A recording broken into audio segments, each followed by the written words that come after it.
All right, y'all. Since there's no videos out there of this, I'm going to be changing the battery.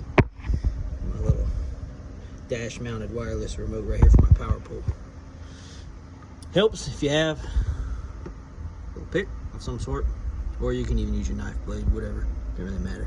Just want to get in behind it here. Do this one-handed. Pop that off. Pull this little boot off right here. Now pay attention.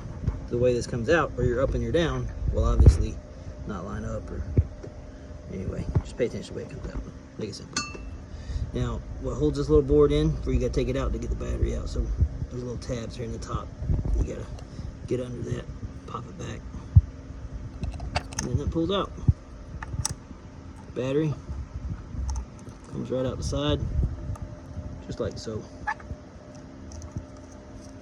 Again, not the easiest thing to do one-handed. There you are. See, slides out. Put your new one in. It's a 2032. Simple. Couldn't find no videos out there. Figured I'd make one.